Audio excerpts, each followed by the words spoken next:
बहुत समय पहले की बात है।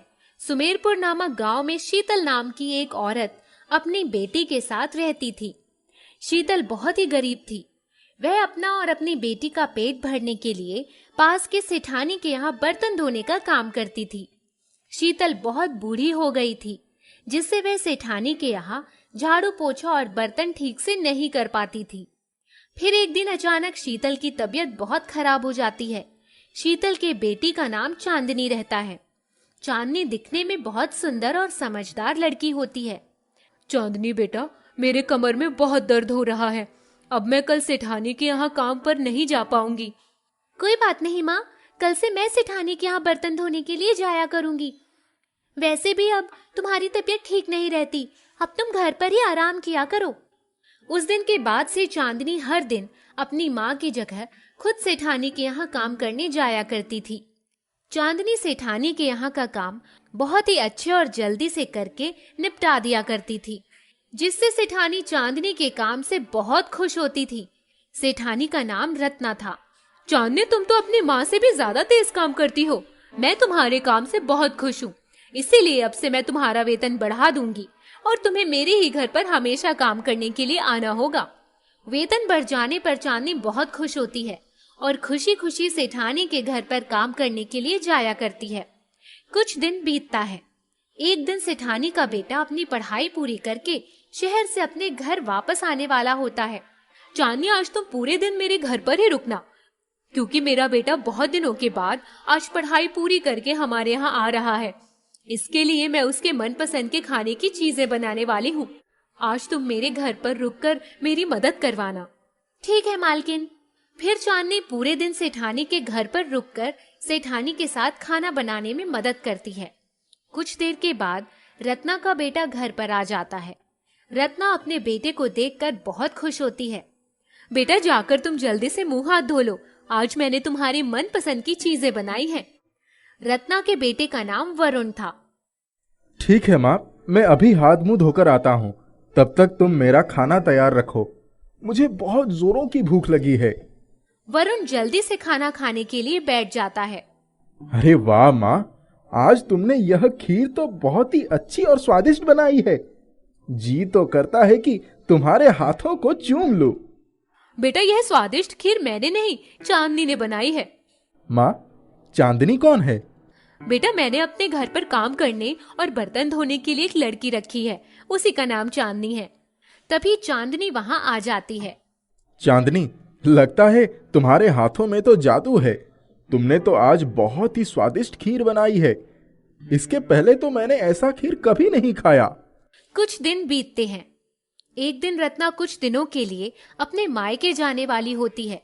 बेटा वरुण, मेरी माँ की तबीयत ठीक नहीं है, इसके लिए मैं कुछ दिनों के लिए अपने मायके जाना चाहती हूँ और माँ की देखभाल करना चाहती हूँ।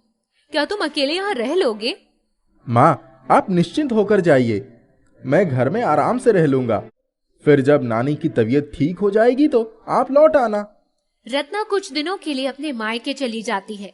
इधर जब वरुण घर पर अकेला होता है, तब एक दिन वह रसोई घर में अपने खाना खाने के लिए कुछ बना रहा होता है। तभी अचानक उसका हाथ खाना बनाते वक्त जल जाता है, जिससे वरुण तेजी से चिल्ला उठता है। आह! वरुण के चिल्लाने की आवाज सुनकर चांदनी दौड़कर रसोई घर में आती है। क्या हुआ छोटे मालिक? अरे कुछ नहीं, दरअसल खाना बनाते वक्त मेरी उंगलियां थोड़ी जल गई। छोटे मालिक, अगर आपको ठीक से खाना बनाना नहीं आता तो आपको मुझे बोल देना चाहिए था। देखिए आपकी उंगली कितनी जल गई है। अब से आप कभी भी रसोई घर में खाना बनाने के लिए नहीं आएंगे। अब से आपको जो भी खाना होगा मुझे बोल देना, मैं आपके लिए बना दूंगी।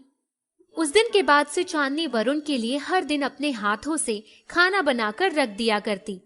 वरुण को भी चांदनी के हाथों का बनाया हुआ खाना बहुत पसंद आता। फिर इस तरीके से चांदनी वरुण के घर का सारा काम, खाना, झाड़ू, बर्तन, पोछा आदि सब करने लगती है, क्योंकि वरुण को घर का काम करना नहीं आता, जिससे चांदनी अब ज्यादा समय वरुण के घर पर ही बिताती थी। इस तरह जब वरुण को अकेला महसूस होता तो वह चांदनी के साथ बैठकर बातचीत करता। इस तरह चांदनी और वरुण दोनों एक दूसरे के धीरे धीरे करीब आने लगे। रत्ना के न होने पर चांदनी वरुण का पूरा ख्याल रखती। यह बात वरुण को बहुत अच्छी लगती थी और उसे धीरे धीरे चांदनी से प्यार होने लगा। एक दिन जब चांदनी वरुण के घर पर सीढ़ियां लगाकर सफाई कर रही होती है, तभी अचानक उसका पैर फिसल जाता है और वह सीढ़ियों से गिरने लगती है। मगर तभी वहां वरुण आकर उसे अपनी बाहों में थाम लेता है। चांदनी, तुम दिखने में तो सुंदर हो ही, उससे कहीं ज्यादा सुंदर तुम्हारा दिल है। तुम मेरी माँ के ना रहने पर मेरा कितना ख्याल रखती हो और घर का सारा काम भी करती हो। मुझे एक ऐसे ही लड़की की तलाश थी जो मेरा अच्छे से ख्याल रख सके। चांदनी, मैं तुमसे मन ही मन प्यार करने लग गया हूँ। क्या तुम मुझसे शादी करना चाहोगी? छोटे मालिक, आप क्या बोल रहे हैं? कहाँ आप और कहाँ मैं? घर का काम करना और खाना बनाना मेरी तो बस यही औकात है। इतना कहकर चांदनी की आंखों में आंसू आ जाते हैं। चांदनी की ऐसी बातें सुनकर वरुण चांदनी को अपने गले से लगा लेता है। चांदनी, तुम्हारी औकात हम अमीरों से कहीं ज्यादा है, क्योंकि जैसा तुम्हारे पास दिल है वैसा दिल सबके पास नहीं होता। तुम अब खुद को छोटा मत समझो, तुम्हारा दिल बहुत ही बड़ा है। अब माँ के आने पर मैं तुमसे जल्द ही शादी कर लूंगा। वरुण की ऐसी बातें सुनकर चांदनी बहुत खुश होती है। कुछ दिनों के बाद रत्ना अपने मायके से घर वापस आती है। रत्ना के घर वापस आने के बाद वरुण अपनी माँ के पास जाता है और उससे चांदनी और अपने प्यार के बारे में बताता है। माँ, मैं चांदनी से प्यार करता हूँ और उससे शादी करना चाहता हूँ। वरुण की ऐसी बातें सुनकर रत्ना गुस्से से लाल हो जाती है। वरुण, तुम्हारा दिमाग तो ठीक है? तुम ये क्या बोल रहे हो? मैं एक बर्तन धोने वाली को अपनी बहू कभी नहीं बना सकती। अरे, हमारे आसपास के लोगों को जब पता चलेगा तो वो हमारे बारे में क्या सोचेंगे कि मैंने एक बर्तन धोने वाली लड़की को अपने घर की बहू बना लिया। माँ, लोग क्या सोचते हैं मुझे उससे फर्क नहीं पड़ता। मुझे तो एक अच्छे दिल वाली लड़की की तलाश थी और वो मुझे मिल गई। अब मैं शादी करूंगा तो चांदनी से ही करूंगा। रत्ना अपने बेटे की जिद के आगे मजबूर हो जाती है और उसे न चाहते हुए भी वरुण की शादी चांदनी से करवानी पड़ती है। शादी के बाद रत्ना को चांदनी फूटी आंख नहीं सुहाती। एक दिन रत्ना के घर पर उसकी सहेली आती है। उसका नाम चंपा रहता है। अरे रत्ना, मैंने सुना है कि तुमने अपने बेटे की शादी एक बर्तन धोने वाली लड़की से कर दी है। क्यों रत्ना, क्या तुम्हें तुम्हारे बेटे के लिए कोई दूसरी लड़कियां नहीं मिल रही थी क्या? चंपा की ऐसी बातें सुनकर रत्ना को बहुत गुस्सा आता है और चंपा के जाने के बाद वह अपनी बहू के पास जाती है। चांदनी, तुमने मेरे भोले भाले बेटे को पैसों के चक्कर में फंसाकर शादी कर ली। तुम एक बर्तन धोने वाली होकर मेरे घर की बहू बन बैठी। मगर चांदनी, तुम ये याद रखना कि मैं अपनी बहू के रूप में तुम्हें कभी नहीं स्वीकारूंगी। इतना कहकर रत्ना वहां से चली जाती है। रत्ना की ऐसी बातें सुनकर चांदनी को बहुत दुख होता है। कुछ दिन बीतते हैं। एक दिन रत्ना की तबीयत बहुत खराब हो जाती है, जिससे उसे अस्पताल ले जाना पड़ता है। चांदनी अपने सास की तबीयत खराब होने पर उसकी बहुत सेवा करती है और रत्ना को अपने हाथों से खाना खिलाती है। यह सब देखकर रत्ना की आंखें खुल जाती हैं और फिर वह चांदनी के साथ अच्छे से रहने लगती है। रत्ना का यह व्यवहार देखकर चांदनी बहुत खुश होती है और अपना जीवन खुशी खुशी बिताने लगते हैं। जिद्दी सास। आनंदपुर नामक शहर में सुषमा और मोना नाम की सास बहू रहती थीं। सुषमा बहुत ही जिद्दी किस्म की सास थी। वह अपनी सारी बात सभी से मनवाकर ही मानती थी और जो उसकी बात नहीं मानता था वह उनसे लड़ाई कर लेती थी। सुषमा की बहू मोना अपनी सास के जिद्दी व्यवहार से तंग आ चुकी थी। एक दिन मोना किचन में खाना बना रही थी। तभी सुषमा वहां आई और मोना से बोली, बहू, क्या बना रही हो? माँ जी, बैंगन की सब्जी बन रही है। क्या? बैंगन की सब्जी? नहीं नहीं, बिल्कुल नहीं, आज ये नहीं बनेगा, कुछ और बनाओ। अब कुछ और क्या बनाऊं? यही खा लेंगे आज। अच्छा, तो अब तू मेरे सामने अपनी जिद दिखा रही है। मैं कुछ नहीं सुनना चाहती। मैंने कह दिया कुछ और बनेगा मतलब कुछ और बनेगा। हाँ तो बोलिए, कुछ और में क्या? आलू की सब्जी बना दे, आज सभी वही खाएंगे। यह बैगन की सब्जी तू ही खा। इतना कहकर सुषमा मुस्कुराते हुए वहां से निकल गई। वह अपनी बात मनवाना चाह रही थी, लेकिन मैं उसके मन का नहीं होने दे सकती। हा हा हा हा। इसी तरह सुषमा हर जगह अपनी जिद चलाती। सुषमा का बेटा अमन भी यह सब देखकर परेशान हो चुका था। मोना उसे हर रोज सुषमा की हरकतों के बारे में बताती थी। बहू सुन लो, आज ही बाजार जाकर घर का सारा सामान लेकर आ जाओ, सभी सामान खत्म हो चुका है। नहीं माँ जी, आज मुझे जरा समय नहीं है, मैं कल चली जाऊंगी, या आप चाहो तो आप चले जाओ, मुझे कोई दिक्कत नहीं। आज ही बाजार जाओ, बाकी काम बाद में होगा। माँ जी, आप अपना जिद्दी व्यवहार छोड़ दीजिए, इससे किसी को कोई फायदा नहीं। मैं आज नहीं जाने वाली। ठीक है, तुझे नहीं जाना बाजार तो तू एक काम कर, अपना सामान बांध ले और सीधा अपने मायके चली जा। कोई जरूरत नहीं है तुझे वापस आने की। इतनी छोटी सी बात पर आप ऐसी बात कैसे कह रही हैं? अभी तो मैं जा रही हूँ बाजार सामान लेने, लेकिन आप देख लेना, इस व्यवहार की वजह से आपको बहुत नुकसान होगा। हाँ हाँ, चल जल्दी बाजार जा, मुझे कुछ नहीं सुनना। मोना बाजार से सामान लेकर आती है। सुषमा उससे सामान का हिसाब मांगती है। मोना हिसाब दिखा रही होती है, तभी दरवाजे पर दस्तक होती है। रुक जाओ, आ रही हूँ। मोना दरवाजा खोलती है तो देखती है कि वहाँ एक सेल्समैन खड़ा है। माँ जी, एक सेल्समैन आया है, क्या करूँ, बुला लूं क्या? बुला ले, देख लेते हैं क्या लाया है। सेल्समैन किचन में इस्तेमाल होने वाली चीजें दिखाने लगता है। कोई काम का नहीं है, ये सब ले जाओ। रुक जाइए माँ जी, एक बार अच्छे से देख लेते हैं। थोड़ी देर के बाद, यह देखिए माँ जी, यह बर्तन कितना अच्छा है, इसे ले लेते हैं। नहीं, यह बिल्कुल अच्छा नहीं है। तू देख, यह कितना अच्छा लग रहा है। नहीं नहीं, यह अच्छा नहीं लग रहा। जो सामान मोना को पसंद आ रहा था, वह सामान सुषमा नापसंद कर देती थी। सब्जी को बारीकी से काटने वाली एक मशीन थी, वह मोना को पसंद आ जाती है। माँ जी, यह ले लेते हैं, इससे बहुत मदद मिलेगी। मुझे तो यह मसाज करने वाला मशीन अच्छा लग रहा है, यही ले लेते हैं। बताओ भाई, कितनी कीमत है इसकी? इसे रहने दीजिए भैया, सब्जी काटने वाली मशीन का दाम बताइए, हम वही ले लेते हैं। माँ जी, वह मशीन खामखा महंगा होगा, हमारी किसी काम का नहीं है, यह लेंगे तो बहुत काम आएगा।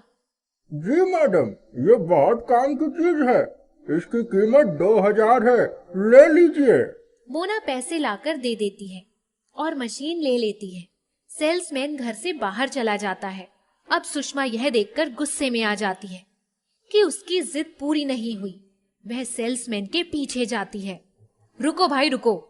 जी मैडम, बोलिए। यह मसाज करने वाली मशीन कितने की है? सेल्समैन समझ जाता है कि यही सही मौका है, यह कस्टमर जरूर फंसेगी।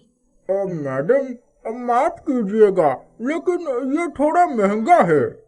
सुषमा अभी सिर्फ अपनी जिद पूरा करने की सोच रही थी। बोलो कितने का है? मैडम, ये 10,000 का है। बस तुम यही रुको, मैं पैसे निकाल कर लाती हूँ, मुझे यही चाहिए। सुषमा पैसे निकाल कर लाई और सेल्समैन को देते हुए बोली, ये मुझे चाहिए, पैसे लो और यह मशीन मुझे दे दो। जी मैडम, ये लीजिए, ये अब से आपकी हुई। सेल्समैन मुस्कुराते हुए वहां से चला जाता है। घर आकर सुषमा वह मशीन मोना को दिखाती है। देख, तू नहीं चाह रही थी ना कि मैं इसे खरीदूं, लेकिन मैंने इसे खरीद लिया। माँ जी, आप भी ना, आपका कुछ नहीं हो सकता। शाम में जब अमन काम से वापस आया, तब सुषमा खुशी खुशी अमन को वह मशीन दिखा रही थी और बहू की बुराई कर रही थी। अच्छा ठीक है माँ, पहले ये बताओ कि ये आपने कितने में लिया? यह इतना अच्छा है, इसीलिए थोड़ा महंगा है। हाँ, पर कितने में आपने इसे लिया? 10,000 रुपए में। हे भगवान, 9,000 का चूना लग गया। ये क्या कर दिया आपने? क्या हुआ बेटा? माँ, ये मशीन कल ही मेरे दोस्त ने ली थी, 1,000 में उसने इसे खरीदा था, लेकिन ये आपने क्या कर दिया? यह सुनकर सुषमा की सारी खुशी गम में बदल गई। वह आश्चर्य में पड़ गई। यह क्या कर दिया मैंने? माँ, ये सिर्फ आपके जिद्दी स्वभाव की वजह से हुआ है। हाँ बेटा, अब मुझे एहसास हो रहा है, मुझे माफ कर दो, अब से मैं किसी भी चीज के लिए जिद नहीं करूंगी। सुषमा मोना से भी माफी मांगती है और इस घटना के बाद उसके अंदर बहुत बदलाव आता है। अब वह जिद्दी किस्म की नहीं थी। बहुत पहले की बात है, कानपुर शहर में एक उषा नाम की औरत अपने बेटे विजय के साथ रहती थी। विजय एक कार्यकुशल और बहुत ही नेक लड़का था। बेटा, अब मेरी उम्र हो चली है, घर का काम करते करते थक जाती हूँ, इसीलिए मैं तुम्हारी शादी के लिए कल लड़की देखने जा रही हूँ। तुम भी समय निकालकर मेरे साथ चलना। ठीक है माँ। अगले दिन उषा अपने बेटे को साथ लेकर लड़की देखने जाती है। उषा और विजय को लड़की बहुत पसंद आती है और वे जल्दी से शादी भी तय कर देते हैं। उस लड़की का नाम त्रिशा रहता है। त्रिशा दिखने में बहुत सुंदर और समझदार होती है। कुछ ही दिनों में विजय और त्रिशा की शादी हो जाती है। शादी के बाद जब त्रिशा अपने ससुराल जाती है तो वह सब काम अच्छे से और जल्दी जल्दी खत्म कर देती है और फिर खाली समय में थोड़ा आराम करती है। एक दिन त्रिशा को आराम करता हुआ देखकर उषा उसके पास आती है। अरे बहू, तुम यहाँ आराम से सो रही हो, कपड़े कौन धोएगा? माँ जी, मैंने तो कपड़े धोकर सूखने के लिए भी डाल दिए। घर का पूरा काम खत्म करने के बाद ही मैं आराम करने के लिए आई हूँ। त्रिशा की ऐसी बातें सुनकर उषा चौंक जाती है। त्रिशा को आराम करता हुआ देखकर उषा को तनिक भी अच्छा नहीं लगता और वह सोचती है कि त्रिशा दिन भर घर के कामों में ही व्यस्त रहे। इसके लिए वह घर के नौकरों को भी काम से निकाल देती है। अब त्रिशा घर का सारा काम, झाड़ू पोछा बर्तन भी करने लगती है। एक दिन जब विजय दफ्तर से आता है तो देखता है कि त्रिशा घर में पोछा लगा रही है। यह देखकर विजय त्रिशा के पास जाता है। अरे त्रिशा, घर में पोछा तुम क्यों लगा रही हो? नौकर सब छुट्टी पर है क्या? नहीं, माँ जी ने नौकरों को काम से निकाल दिया। यह सुनकर विजय अपनी माँ के पास जाता है। माँ, आपने नौकरों को काम से क्यों निकाल दिया? विजय के मुंह से ऐसी बातें सुनकर उषा को मन ही मन बहुत गुस्सा आता है। अरे बेटा, वे नौकर अच्छे से काम नहीं करते थे, इसके लिए मैंने उन्हें निकाल दिया। ठीक है माँ, कल मैं घर के काम के लिए दूसरा नौकर ढूंढ कर रख लूंगा। फिर अगले दिन विजय घर के काम के लिए दूसरे नौकर रख लेता है, जिसके बाद त्रिशा को घर के काम से थोड़ी फुर्सत मिलने लगती है और वह खाली समय में फिर से आराम करने लगती है। उसको आराम करते हुए देखकर उषा मन ही मन बहुत गुस्सा करती है। अच्छा, तो यह महारानी जी मेरे घर में सोने के लिए आई है और मेरा बेटा भी इस लड़की के ही गुणगान करता रहता है। घर के काम के लिए मैं पैसे देकर नौकर रखूं। बहू, अब देखना मैं तुम्हारा आराम कैसे हराम करती हूँ और अपने बेटे को भी तुम्हारे खिलाफ कैसे करती हूँ। उसके बाद घर का सारा काम तुमसे करवाऊंगी, पैसे देकर नहीं। अगले दिन जब त्रिशा सुबह सुबह घर का खाना बना रही होती है, तभी उषा मौका पाकर रसोई घर में जाकर खाने में चुपके से बहुत सारा नमक मिला देती है। विजय के दफ्तर जाने का समय होता रहता है। त्रिशा, जल्दी से मेरे लिए नाश्ता लाओ। फिर त्रिशा विजय के लिए जल्दी से नाश्ता लगा देती है। विजय जैसे ही नाश्ता खाने के लिए अपने मुंह में डालता है, वैसे ही उसे थूक देता है। थू, त्रिशा, आज तुमने खाने में इतना ज्यादा नमक क्यों डाल दिया? ये तो बिल्कुल खाने के लायक नहीं है। माफ कर दीजिए, लगता है गलती से नमक ज्यादा हो गया। अब तो मुझे दफ्तर भूखे ही जाना पड़ेगा, क्योंकि मैं दफ्तर के लिए बहुत लेट हो रहा हूँ। इतना कहकर विजय जल्दी से बिना कुछ खाए दफ्तर के लिए निकल जाता है। विजय के जाने के बाद त्रिशा बहुत दुखी होती है। आज मेरी गलती की वजह से विजय बिना कुछ खाए दफ्तर चले गए। अब से मैं इन चीजों का ध्यान रखूंगी।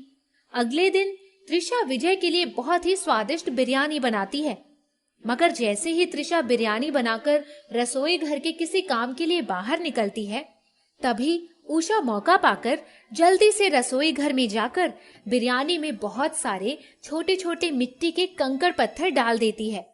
जब विजय नाश्ता करने के लिए बैठता है, उसके पहले ही कौर में मिट्टी का कंकड़ आता है और वह तेजी से चिल्लाता है। त्रिशा, अगर तुम्हें खाना बनाने का मन नहीं करता है तो बोल दो ना, मैं उसके लिए भी नौकर रख लूंगा। रोज रोज का ये क्या नाटक है? तुम्हारी वजह से मैं कल भी भूखे ही दफ्तर चला गया था और आज भी भूखे ही जाना पड़ेगा। हर काम में काम चोरी करना तुम्हारी आदत सी बन गई है। अब तुम चावल भी अच्छे से साफ नहीं कर पाती और बोलती हो कि गलती से हो गई। इतना कहकर विजय गुस्से से भूखे ही दफ्तर निकल जाता है। विजय के जाने के बाद त्रिशा रोने लगती है। अरे ये आजकल मेरे साथ क्या हो रहा है? मैंने तो आज उनके मनपसंद की बिरयानी बनाई, फिर उसमें कंकड़ कहाँ से आ गया? मैंने तो चावल भी अच्छे से साफ करके डाले थे। अगर मैंने चावल अच्छे से साफ करके डाले थे तो फिर उसमें कंकड़ किसने डाले? अब से मुझे खाना बनाते वक्त सतर्क रहना पड़ेगा।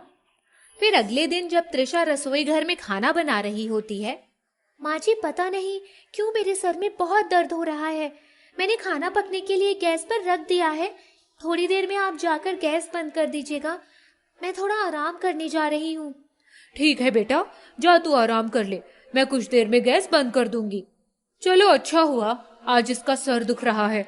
अब तो मैं आराम से रसोई में जाकर खाने में ढेर सारा मिर्च मिला दूंगी। फिर देखती हूँ कि आज क्या तमाशा होता है। बेचारी त्रिशा। फिर उषा आराम से रसोई घर में जाकर खाने में ढेर सारा लाल मिर्च मिला देती है। मगर तभी त्रिशा चुपके से रसोई घर के पास खड़ी होकर अपनी सासू माँ की करतूतों को अपने मोबाइल फोन से वीडियो रिकॉर्डिंग करके रिकॉर्ड करने लगती है।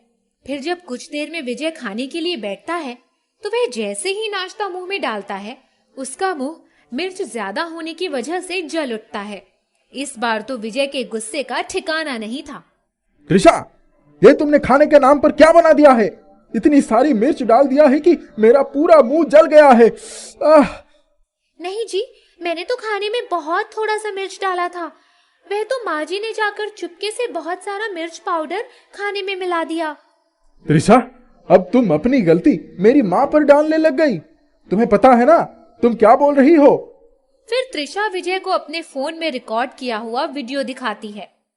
वीडियो देखने के बाद विजय के पैरों से जमीन खिसक जाती है और उसे अपनी माँ की सच्चाई का पता चलता है।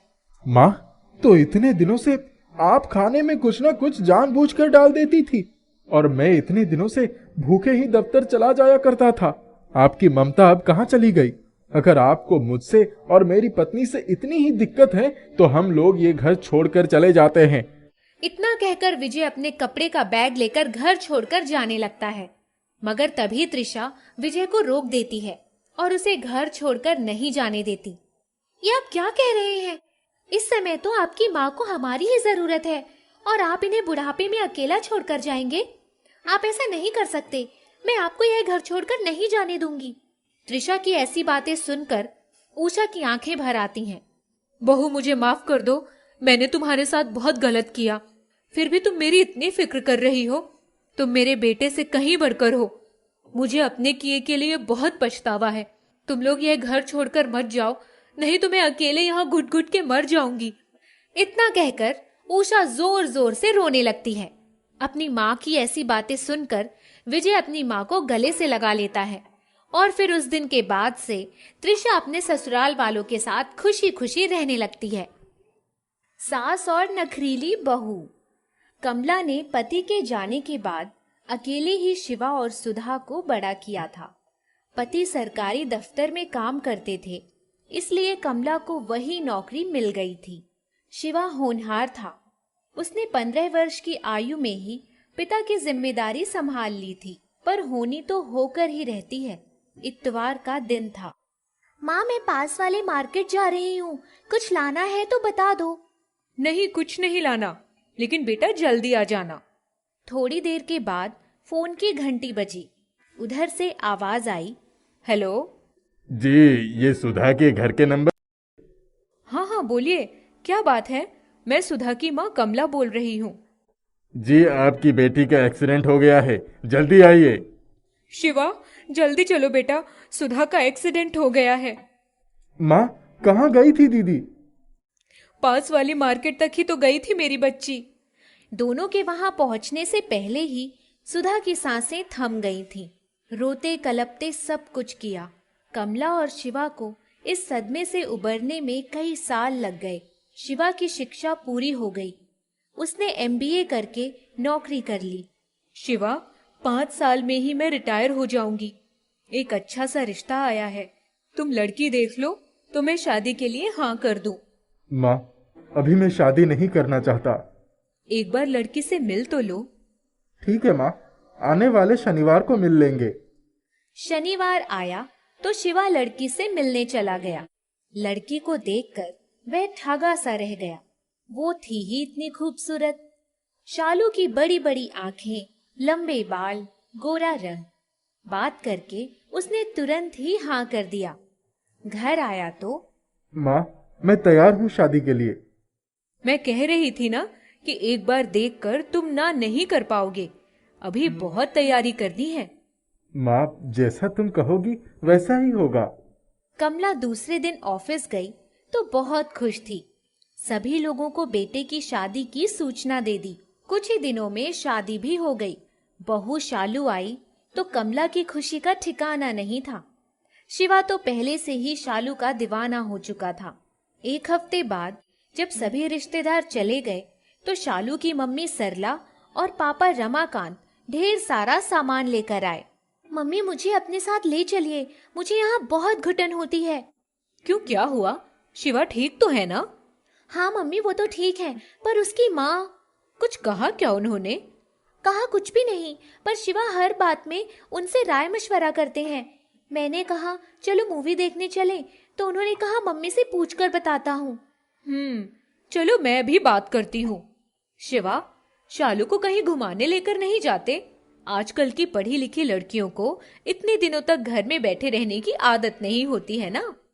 मम्मी जी, अभी तक तो सभी रिश्तेदार घर में थे, अब लेकर जाऊंगा। सरला और रमाकांत के जाने के बाद मम्मी को मेरी शिकायत लगा दी। और क्या, मैं घर में रहकर तंग आ गई हूँ। शालू, अगले हफ्ते ही हम दोनों की ऑफिस खुल जाएगा, तब माँ घर में अकेली ही रह जाएगी। इसीलिए मैं चाहता हूँ कि थोड़ा समय माँ के साथ भी बिता लो। घूमने फिरने को तो सारी जिंदगी पड़ी है। तुम्हारी जिंदगी में माँ के सिवा कुछ और नहीं है। मैं अपनी पूरी जिंदगी इस घुटन भरे माहौल में नहीं गुजार पाऊंगी। कान खोलकर सुन लो। अच्छा बाबा, नाराज मत हो, आज शाम को ही चले जाएंगे फिल्म देखने। अब तो खुश हो जाओ। चलो चाय बनाते हैं, माँ को भी अपने हाथ की चाय पिलाते हैं और खुद भी पीते हैं। मुझे कोई चाय वाय नहीं पीनी है। जाओ, तुम ही बनाओ और अपनी माँ के साथ बैठकर पी लो। शिवा उठकर माँ के पास चला जाता है। माँ ने पहले से ही चाय चढ़ा दी थी। वो बोली, अरे तुम यहाँ क्यों आए? मैं चाय लेकर आ तो रही थी। जाओ अपने कमरे में जाओ, मैं आ रही हूँ। नहीं माँ, मैं यहीं चाय पीऊंगा। क्या हुआ? कोई झगड़ा हुआ क्या तुम दोनों के बीच? नहीं माँ, उसको फिल्म देखने जाना था। हाँ तो ले जाना, नई बहू है, उसका भी तो मन करता होगा घूमने फिरने का। हाँ, अभी जाऊंगा। चाय पीकर कमरे में आता है तो शालू सो रही थी। अरे चलो भाई, चलना नहीं है क्या? मिल गई माँ की आज्ञा। मुझे नहीं रहना है ऐसे घर में जहाँ सांस भी माँ की आज्ञा के बिना ना ली जा सकती हो। और मुझे कहीं नहीं जाना। ठीक है, जैसी तुम्हारी मर्जी। वह तैयार होकर अकेले ही निकल जाता है। शालू बाहर आती है। आपने क्या पट्टी पढ़ाई है? वो मुझे छोड़कर बाहर चला गया। आप क्या समझती हैं? वो सिर्फ आपका ही बेटा है। ऐसा ही था तो शादी करवाने की जरूरत क्या थी? अब तो उसे सिखाने पढ़ाने की आदत छोड़ दीजिए। बहू धीरे बोल बेटा, सब सुन लेंगे। सुनना है तो सुन ले, मुझे किसी की परवाह नहीं। आप सिर्फ अपने काम से काम रखिए। कमला चुपचाप अपने कमरे में जाकर फूट फूट कर रोने लगती है। थोड़ी देर में शिवा आया। आवाज सुनकर कमला बाहर आई। तू तो आज उसे फिल्म दिखाने ले जाने वाला था, कहाँ चला गया था? माँ, इसीलिए मैं अभी ये शादी वादी के चक्कर में नहीं पड़ना चाहता था। अब भुगतान तो करना ही होगा। नहीं शिवा, अभी नई नई आई है, थोड़ा वक्त लगेगा उसे यहाँ सामंजस्य बिठाने में। तो चिंता मत कर। तभी फोन की घंटी बजती है। हेलो, आप अपने बेटे को समझा दीजिए, वरना हम अपनी बेटी को आज ही लेकर आ जाएंगे। अरे क्या हुआ, इतना नाराज क्यों हो रही हैं? अभी नई नई शादी हुई है, कुछ समय बच्चों को साथ रहने दीजिए। वक्त के साथ सब ठीक हो जाएगा। मेरी बेटी बहुत नाजों में पली है। उसके पापा ने आज तक उससे ऊंची आवाज में बात नहीं की। आप लोगों ने समझ क्या रखा है? ठीक है। कमला समझ गई थी कि ये शादी नहीं चलेगी। उन्होंने शिवा को कुछ नहीं बताया। चुपचाप खाना बनाकर दोनों को आवाज देने गई तो भीतर घमासान मचा हुआ था। शालू अपने कपड़े सूटकेस में डाल रही थी और रोती जा रही थी। बहू, ऐसे रूठकर मायके नहीं जाते। आप चुप रहिए, निकल जाइए मेरे कमरे से। सारे झगड़े की जड़ तो आप ही हैं। मुझे अभी मायके जाना है। अच्छा तुम रहो, मैं कल सुबह ही अपने भाई के घर सहारनपुर चली जाऊंगी। बस। माँ, तुम कहीं नहीं जाओगी। जिसको जाना है वो चला जाए। इतने नखरे अपने माँ बाप को दिखाए। मुझे भी नहीं रहना है इसके साथ। तभी गाड़ी रुकने की आवाज आई और शालू अपना सूटकेस उठाकर चल पड़ी। किसी ने रोका भी नहीं। माँ, वो अमीर बाप की बिगड़ी हुई अमीरजादी है। जाने दो, हम पहले भी तो रह ही रहे थे ना। चिंता मत करो, अपने आप सब कुछ ठीक हो जाएगा। दूसरे दिन। माँ, खाना बना दो, मैं सोच रहा हूँ ऑफिस चला जाता हूँ। ठीक है। शिवा ऑफिस चला गया। तब कमला ने शालू के घर पर फोन किया। हेलो। हाँ कहिए, किससे बात करनी है? बहन जी, शालू से बात करवा दीजिए। आपको जो कहना है अपने बेटे से कहिए। मेरी बेटी शॉपिंग पे गई है, आइंदा फोन मत कीजिएगा। कमला धम से सोफे पर बैठ गई। अपने बेटे का घर बसाने चली थी, बसने से पहले ही उजड़ता दिख रहा है। शालू अपनी सहेलियों के साथ घूम फिर कर आई। तेरी सास का फोन आया था, मैंने खूब खरी खोटी सुना दी। तभी रमाकांत जी आए। सरला, तुम्हारी जैसी माँ हो तो किसी लड़की को दुश्मन की जरूरत नहीं है। माँ अपनी बेटी को सही दिशा दिखाती है, तुम उसका घर उजाड़ने पर तुली हो। आप तो चुप ही रहिए। आपको दिख नहीं रहा बेटी कितनी उदास है? हाँ हाँ, तभी तो वो सहेलियों के साथ शॉपिंग करती हुई घूम रही है।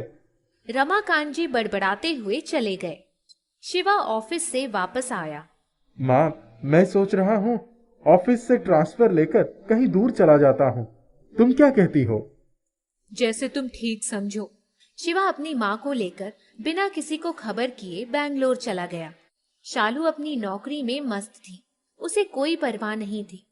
2 साल बीत गए, किसी ने किसी के बारे में जानने की कोशिश नहीं की। एक दिन जब शालू ऑफिस में बैठी थी, तभी फोन की घंटी बजी। हेलो, मैं शिवा बोल रहा हूँ। मैंने तलाक का नोटिस भिजवा दिया है, साइन करके दे देना। ठीक है। घर आकर उसने माँ को बताया। रमाकांत जी ने सुना तो उसी समय उन्हें सदमा लगा और वो चक्कर खाकर गिर पड़े। अस्पताल भी नहीं पहुंच पाए और रास्ते में ही दम तोड़ दिया। क्रियाकर्म हो गया था। सारे रिश्तेदारों की भेदती हुई नजरें शालू पर टिकी हुई थीं। सबके जाने के बाद, माँ, अब हम कहाँ जाएंगे? सरकारी बंगला भी चला जाएगा। बेटी, अब तू तलाक के पेपर्स पर साइन मत करना, लौट जा उसके पास। तेरे पापा की आखिरी इच्छा यही थी। माँ, अब मैं किस मुंह से लौटूंगी? पिछले 2 सालों में तो खैर खबर भी नहीं ली उन लोगों की। अपनी सास के पैर पकड़, माफी मांग, कुछ भी कर। शिवा को रमाकांत जी के मरने की खबर मिली तो माँ को लेकर आया। माँ जी, मुझे माफ कर दीजिए। पापा सही कहते थे, गलती मेरी थी। मैंने पापा को खोकर बहुत कुछ सीख लिया। कमला ने उसे गले से लगा लिया। सारे गिले शिकवे दूर हो गए। उसके बाद से शालू ने अपनी सास के साथ कभी भी ऊंची आवाज में बात तक नहीं की। घर बस गया था। रेवती की जब से शादी हुई थी, तब से वह अपनी सास रूपा की हर बात में टोका टाकी बर्दाश्त करती आ रही थी। ससुर जी तो बहुत पहले ही चल बसे थे। एक देवर था जिसका कॉलेज का फाइनल ईयर चल रहा था। रेवती की शादी को 2 साल हो गए थे। अब जब से वो माँ बनने वाली थी, उससे ज्यादा काम नहीं होता था। अपने पति अमित से जब भी कुछ कहती, उसका टका सा जवाब होता। अब तो मेरी सहन शक्ति जवाब देती जा रही है। तुम माँ जी से कुछ कहते क्यों नहीं? हर सामान लेने के लिए ऊपर के कमरे में जाना पड़ता है। पता नहीं क्या है उस कमरे में, जो माँ जी हमेशा ताला लगाकर चाबी का गुच्छा अपनी कमर में लटकाए घूमती रहती हैं। क्या कहूँ, जानती तो हो, माँ ने हमेशा से ही अपने ही हिसाब से घर चलाया है। उन्हें किसी के काम करने का ढंग पसंद नहीं आता, इसीलिए कोई काम वाली नहीं टिकती। मैं क्या कर सकता हूँ? एक संदूक है, उसमें ना जाने क्या रखा है। वे उनको जान से भी प्यारा है। अक्सर उन्हें उसके सामने बैठकर रोते हुए देखा है। अब मुझसे इस हालत में ज्यादा काम नहीं होता। 7वां महीना चल रहा है। तुम माँ जी से कहकर कोई काम वाले रख लो। ठीक है, कल बात करूंगा। सुबह सुबह रूपा की कड़कती आवाज सुनाई पड़ी। अरे बहू, आज क्या सोती ही रहोगी? चाय नहीं बनाई अब तक? सुमित को कॉलेज जाना है, महारानी को कोई चिंता ही नहीं। अमित उठकर कमरे से बाहर आता है। क्या है माँ, क्यों इतना शोर मचा रही हो? आज रेवती की तबीयत कुछ ठीक नहीं लग रही है। आजकल की बहुएं भी गजब की आलसी हैं। अभी 7वें महीने में ही ये हाल है, आगे पता नहीं क्या होगा। हमने भी बच्चे पैदा किए हैं, सास ससुर ननद देवर पूरा परिवार संभाला है। माँ, वो हर वक्त तो काम ही करती रहती है। दिन में दसियों बार तो सीढ़ियां चढ़कर सामान लेने जाती है। मुझे तो यही समझ में नहीं आता कि रसोई के बगल वाले स्टोर में सामान क्यों नहीं रखती। कभी थोड़ी तबीयत खराब हो जाए तो आराम तो कर ही सकती है। क्यों ना एक काम वाली रख लिया जाए। तू तो उसी की पढ़ाई बातें बोल रहा है। क्यों काम वाली रख लूं? खाना ही तो बनाती है। मुझे किसी काम वाली के हाथ का खाना वाना नहीं पसंद है। हाँ, तो आज मैं उसे लेकर डॉक्टर के पास जाऊंगा। चलो, क्या करना है मैं तुम्हारे साथ मदद करवा देता हूँ। मैं थोड़ी रसोई में खड़े रहकर खाना बनाऊंगी, घुटनों में दर्द है। तो रहने दो, बाहर से ले आऊंगा खाना, उसको सोने दो। अमित कमरे में चला गया। रूपा पैर पटकती हुई रसोई में गई और आटा गूंथकर सुमित और अपने लिए पराठे सेक कर आई। चाय बनाकर सुमित को दिया। पराठे के साथ अचार देखते ही, अरे ये क्या माँ, सब्जी नहीं है क्या? चाय पराठा मिल गया ना, वही खा ले। इससे ज्यादा मैं नहीं कर सकती। आज तेरी भाभी पलंग से नहीं उठेगी। माँ, एक काम वाली ढूंढ कर रखो, मुझसे ये नहीं खाया जाएगा। सबको काम वाली ही चाहिए, इतने पैसे कहाँ से आएंगे? मुझे जो पेंशन मिलती है उससे घर का खर्च बड़ी मुश्किलों से चलता है। माँ, भैया भी तो पैसे देता है। हाँ हाँ, खर्च भी तो 4 लोगों का है। बिजली का बिल, पानी का बिल, सिलेंडर का खर्च, राशन पानी, तेरी पढ़ाई, सब कहाँ से चलता है? मैं कहाँ से काम वाली रख लूं? अच्छा माँ, तुम चिंता मत करो, मेरा फाइनल ईयर है, अगले साल ही मुझे नौकरी मिल जाएगी। फिलहाल मैं कुछ ट्यूशन कर लेता हूँ, जो पैसे आएंगे उससे काम वाली रख लो। तुम ढूंढने की कोशिश तो करो। ठीक है, जा तू कॉलेज के लिए निकल। सुमित कॉलेज के लिए चला जाता है। अमित रेवती को डॉक्टर को दिखाकर आता है तो घर आकर, माँ, रेवती को डॉक्टर ने आराम करने के लिए कहा है। 1 महीने बिल्कुल भी उठने को मना किया है। कहा है आराम नहीं करोगी तो बच्चे और माँ की जान को खतरा हो सकता है। बहुत जरूरी काम के लिए ही उठना है। अरे आजकल के डॉक्टर्स का तो बस चले तो औरतों को पहले दिन से ही लिटा दे। सब बकवास है। हमारे जमाने में तो डॉक्टर कहते थे जितना काम करो उतना ही बच्चे की सेहत के लिए ठीक रहता है। माँ, आज खाना बनाने के लिए कोई काम वाली ढूंढ लो, पैसे मैं दे दूंगा। मैं अपने बच्चे के लिए कोई खतरा नहीं मोल ले सकता। अगर तुमसे नहीं हो रहा है तो उसे मायके छोड़ आता हूँ। नहीं नहीं, मायके क्यों जाएगी? हमारी बहू हमारी जिम्मेदारी है, देखती हूँ। अच्छा बताओ क्या करना है? लाओ, सब्जी मैं काट देता हूँ। रहने दे, तू जा उसके पास ही बैठ। अमित कमरे में रेवती के पास चला जाता है। तभी उसकी माँ का प्रवेश। बहू, आज से तुम बिस्तर से हिलना भी मत, मैं सब कर लूंगी। 1-2 लोगों को कहा है, शायद कल ही कोई काम वाली मिल जाए। रेवती ने उठने का प्रयास किया पर रूपा ने उसे उठने नहीं दिया। माँ जी, मुझे लेटे लेटे बड़ी घबराहट हो रही है। चल तेरे सर में तेल लगा देती हूँ, तुझे कुछ आराम मिलेगा। रेवती की आंखों से आंसू ढुलककर उसके गालों पर गिर गए। अरे इसमें रोने की क्या बात है? 1 ही महीने की तो बात है, फिर उठकर काम कर लेना। दूसरे दिन सुबह सुबह दरवाजे पर दस्तक हुई। अमित ने दरवाजा खोला तो एक काम वाली बाई खड़ी थी। माँ, देखो कोई आया है, जाकर बात कर लो। क्या नाम है तुम्हारा? बहुत सारे प्रश्नों के बाद उसे रख लेती है, लेकिन उसको खाना बनाने के लिए सामान देने तो रूपा को ही बार बार सीढ़ियां चढ़नी पड़ रही थी। उसी दिन अमित और सुमित के आते ही, आओ चाय पीकर सब मिलकर ऊपर का सामान रसोई के पास वाले स्टोर में रखवा दो, मुझसे तो चढ़ा उतरा नहीं जाता बार बार। अमित ने मुस्कुराते हुए सुमित को देखा। सुमित, चल भाई, शिफ्ट करवा दे। 2 घंटे में सारा सामान नीचे आ गया। उस कमरे में एक संदूक था। रूपा ने संदूक अपने सामने ही उतरवा कर अपनी तखत के नीचे रखवा लिया और ताला लगाकर चाबी का गुच्छा अपनी कमर में लटका लिया। माँ, ऐसा कौन सा खजाना है इस संदूक में जो कि तुम किसी को छूने नहीं देती? बेटा, कुछ भी तो नहीं। सामान लग चुका था। दूसरे दिन जब काम वाली ने चाय की पत्ती और चीनी मांगी तो रूपा, सुमित, ओ सुमित बेटा, जरा उसको स्टोर रूम में से सामान निकाल कर दे दे, मैं भी कुछ काम कर। ठीक है माँ। सुमित सामान निकालकर माँ के ही कमरे में आ गया था। माँ को पता भी न चला। वो अपनी संदूक खोलकर बैठी थी और आंखों से आंसुओं की धारा बह रही थी। अमित और रेवती भी आ गए थे। माँ, क्या है इस संदूक में? ले देख ले क्या है। सुमित ने देखा। उस संदूक में माँ की शादी की साड़ी और कुछ अमित और सुमित के बचपन के पुराने कपड़े रखे थे।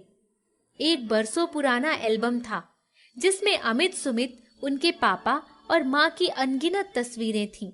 माँ, इन्हीं पुरानी यादों के लिए तुम संदूक में ताला लगा कर रखती थी। बेटा तुझे क्या पता, यही तो मेरे जीवन का सहारा है। तेरे पापा जब मरे थे तब मेरे पास इस संदूक और पेंशन के अलावा कुछ नहीं था। तुम दोनों भी बहुत छोटे थे। मैंने साड़ियों में फॉल लगाकर सिलाई कर करके तुम दोनों को पाला है। ऐसे कठिन समय में ये यादें ही तो थी जिन्होंने मुझे बचाए रखा, वरना मैं तो कब की टूट चुकी होती। माँ, अब आप अकेली नहीं हैं, हम सब आपके साथ हैं। लाइए, ये एल्बम मुझे दीजिए, मैं इसको संभाल कर रखूंगी और आने वाली पीढ़ियों तक पहुंचाने की कोशिश करूंगी। ले बहू, ये चाबी का गुच्छा भी तू ही संभाल ले। मैं इन यादों से मुक्त होना चाहती हूँ।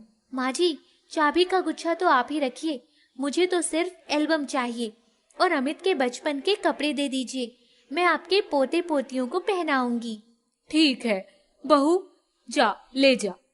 उस दिन से सासू जी की चाबी के गुच्छे के प्रति आसक्ति कम हो गई। हर कोई उनका संदूक खोल सकता था।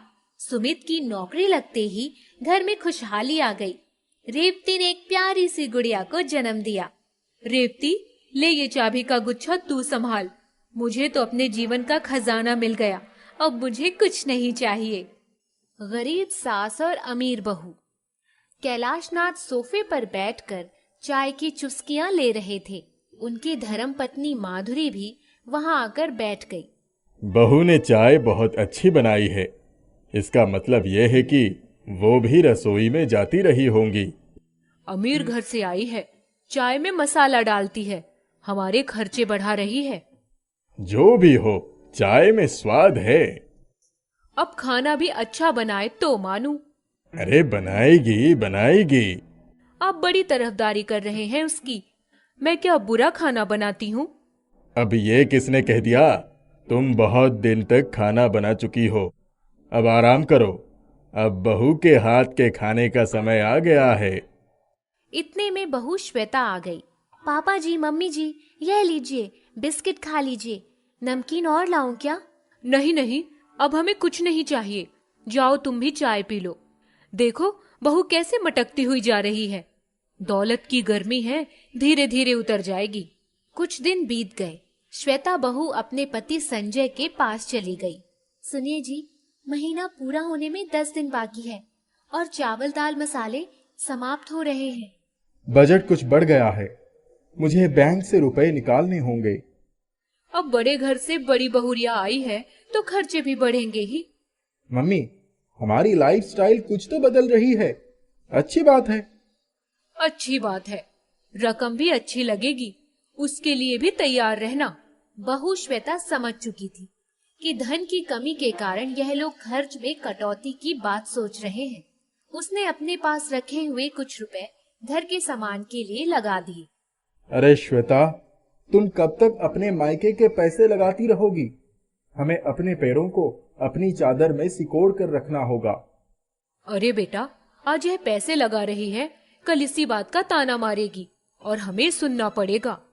हाँ मम्मी, सही कह रही हो। अमीर लोग बड़े घमंडी होते हैं। यह अपनी अमीरी का रुतबा दिखाकर हमें हमेशा दबाने की कोशिश करेगी। माँ, इसकी लगाम कसकर पकड़ना, वरना ये सर पर चढ़ जाएगी।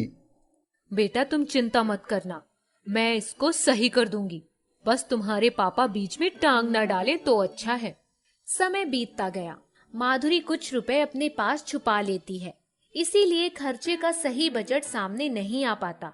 कई बार श्वेता ने बिना कहे ही घर के खर्चे के लिए अपने पास के रुपए लगा दिए। उसे मायके से पापा और भाइयों से भी बहुत रुपए मिल जाता था। एक दिन श्वेता ने अपने पति संजय से खुलकर बातचीत की। देखिए, घर का खर्च बढ़ गया है, महंगाई भी बढ़ गई है। इसके बारे में मैं क्या कर सकता हूँ? यह सब मेरे बस का नहीं है। माँ से बात किया करो। देखिए, मैं तो राह निकालने की बात कर रही हूँ, आप नाराज मत होइए। मैं चाहती हूँ कि एक छोटा व्यापार किया जाए और उससे आमदनी बढ़ जाएगी। मेरे पापा और भैया पैसों की मदद के लिए तैयार हैं। हम सूरत से साड़ी मंगवाकर यहाँ दुकान में बेचेंगे। दुकान का किराया और साड़ी का स्टॉक लेने के लिए बहुत पैसा लगेगा। मुझे सारा पैसा मिल जाएगा। ठीक है, फिर जब सारी व्यवस्था है तो फिर आगे बढ़ने में हर्ज ही क्या है। श्वेता क्लोथ स्टोर्स के नाम पर किराए पर एक दुकान खुल गई और उसका हिसाब किताब श्वेता रखने लगी। दुकान अच्छी चलने लगी और घर का खर्च भी सही ढंग से चलने लगा। देखो, बहू हो तो ऐसी, अमीर घर से आई है लेकिन घमंड नहीं है। अपनी सूझबूझ, लगन और मेहनत से इतनी बढ़िया दुकान चलाई है। मायके के दम पर इतराती है, वरना सारी हेकड़ी निकल जाती। माधुरी, यह भी तो सोचो, मायके वालों को इसके ऊपर कितना विश्वास है। उन्होंने आंख बंद करके रुपया लगा दिए और उसका अच्छा फल मिल रहा है। माधुरी को बड़ी जलन होती है। हर तरफ श्वेता के नाम के झंडे पर गए। माधुरी अब दुकान पर भी जाने लगी और मौका देखकर गल्ले से पैसे भी निकालने लगी। वह रुपए घर में छिपाकर रखने लगी थी। आजकल दुकान में प्रॉफिट कम हो गया है। साड़ियां तो बहुत बिक रही हैं। आखिर पैसा जा कहाँ रहा है? श्वेता जी, अब मैं छोटे मुंह क्या कहूँ, सीसीटीवी फुटेज में सब कुछ है, आप ही देख लीजिए। श्वेता ने जब सीसीटीवी फुटेज खंगाले तो माँ जी के द्वारा चोरी किए हुए रुपए की बात सामने आई। अब तक 50,000 रुपए का गमन हो चुका था। श्वेता ने अपनी सासू माँ से कुछ नहीं कहा। वह चुपचाप उनके पैसे रखने की जगह चेक करती रही। कैलाश बाबू कुशल खिलाड़ी थे। उन्होंने सब कुछ भांप लिया था। वह जान गए थे कि माधुरी श्वेता को नीचा दिखाने के लिए सब खेल खेल रही है। एक दिन श्वेता ने हिसाब मिलाया तो पता चला अब तक 25,000 रुपए का घाटा हो चुका है। बड़ी चली थी बिजनेस करने के लिए, सब घाटा करा कर रख दिया। बिजनेस करना सबके बस की बात नहीं। अब यह घाटा श्वेता ही पूरा करेगी। जब घाटे की बात सामने आई तो कैलाश बाबू ने माधुरी द्वारा छिपाए हुए रुपए की पोटली निकालकर सबके सामने रख दिया। आप सब लोग समझते हैं कि दुकान में घाटा हुआ है। यह देखो, सारे मुनाफे की रकम माधुरी ने बहुत सहज कर रखी है ना माधुरी? माधुरी को काटो तो खून नहीं। वह ज्यादा कुछ बोल नहीं पाई। श्वेता ने स्थिति संभाल ली। माँ जी का दिमाग हम सबसे ज्यादा चलता है। घर की बड़ी होने के कारण इन्होंने बहुत चतुराई के साथ इतनी अच्छी बचत करके दिखा दिया कि नारी शक्ति पुरुषों से कम नहीं होती। नारी शक्ति जिंदाबाद, नारी शक्ति जिंदाबाद।